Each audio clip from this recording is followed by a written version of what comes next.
Good night, everybody. And tonight's story is called Three Lambs and it's written by Liam O'Flaherty.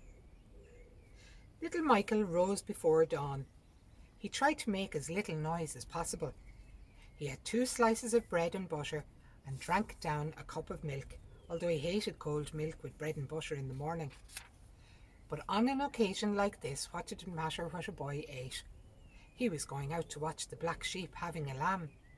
His father had mentioned the night before that the black sheep was sure to lamb that morning, and of course there was a prize, 3 pancakes for the first one who saw the lamb. He lifted the latch gently and stole out. It was best not to let his brother John know he was going. He would be sure to want to come too.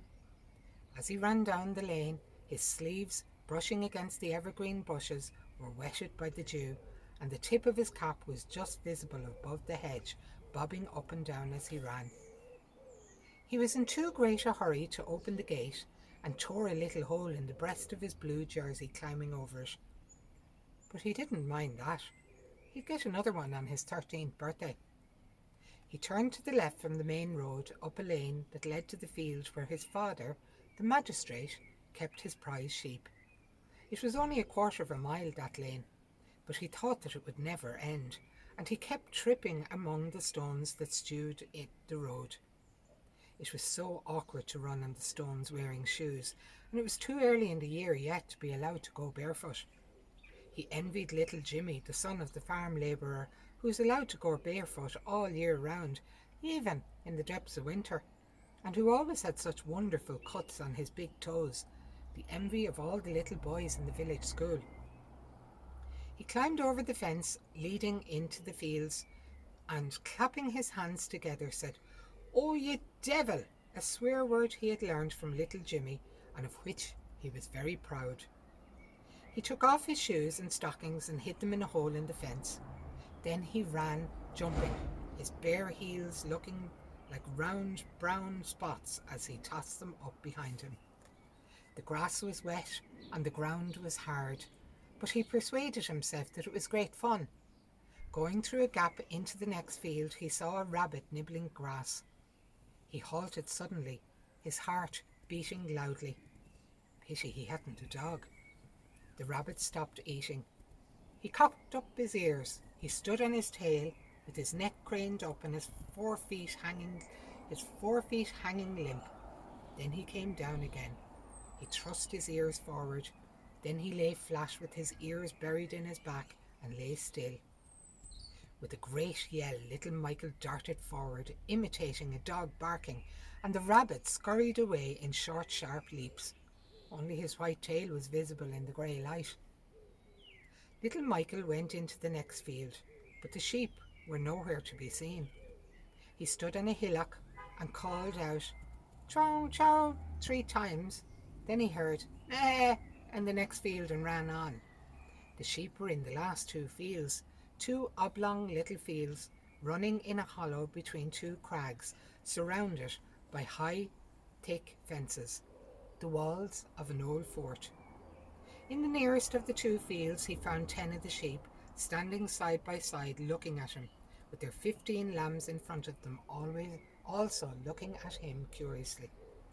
He counted them out loud, and then he saw that the black sheep was not there. He panted with excitement.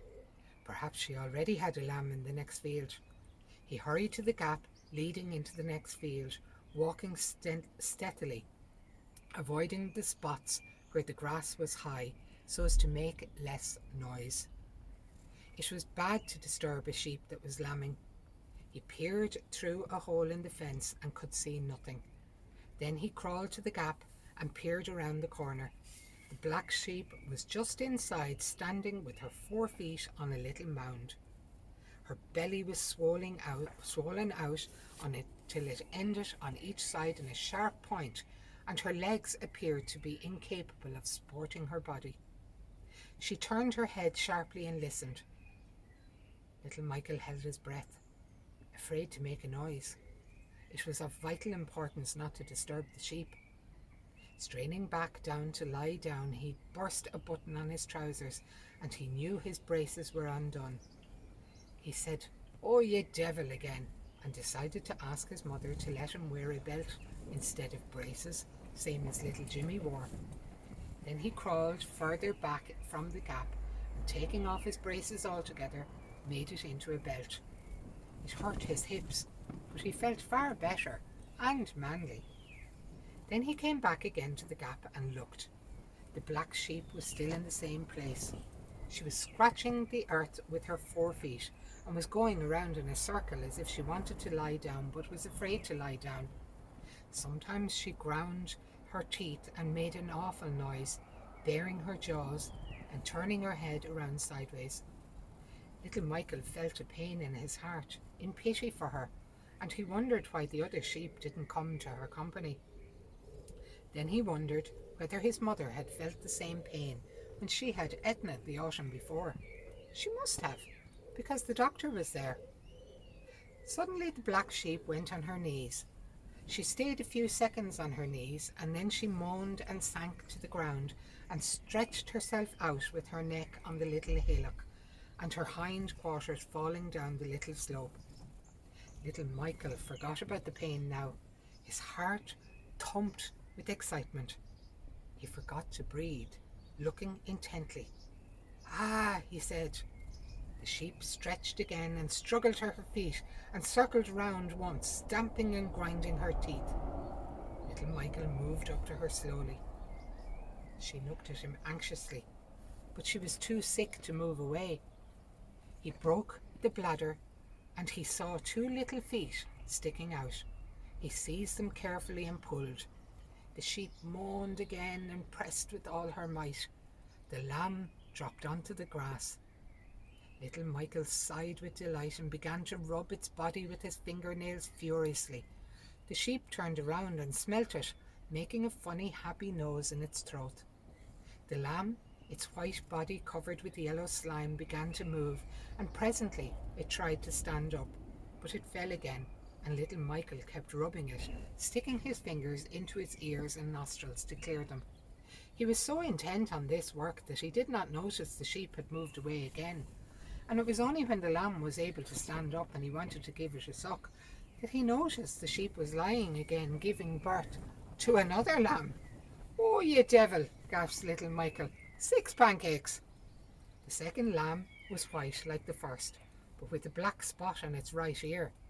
Little Michael rubbed it vigorously, pausing now and again to help the first lamb to its feet as it tried to stagger about. The sheep circled around, making low noises in her throat, putting her nostrils to each lamb in turn, stopping nowhere, as giddy as a young schoolgirl, while the hard pellets of earth that stuck to her belly jingled like beads when she moved.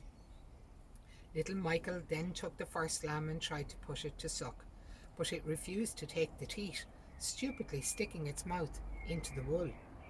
Then he put his finger in its mouth and gradually got the teeth in with his other hand. Then he pressed the teeth and the hot milk squirted into the lamb's mouth. The lamb shook its tail, shrugged its body, made a little drive with its head and began to suck. Little Michael was just going to give the second lamb suck when the sheep moaned and moved away again. He said, "Chow, chow, poor chow," and put the lamb to her head, but she turned away, moaning and grinding her teeth and stamping. "Oh, you devil," said little Michael. "She's going to have another lamb." The sheep lay down again, with her 4 legs stretched out in front of her, and, straining her neck backwards, gave birth to a third lamb, a black lamb. Then she rose smartly to her feet, her 2 sides hollow now. She shrugged herself violently, and without noticing the lambs, started to eat grass fiercely, just pausing now and again to say, "Meh, meh." Little Michael, in an ecstasy of delight, rubbed the black lamb until it was able to stand.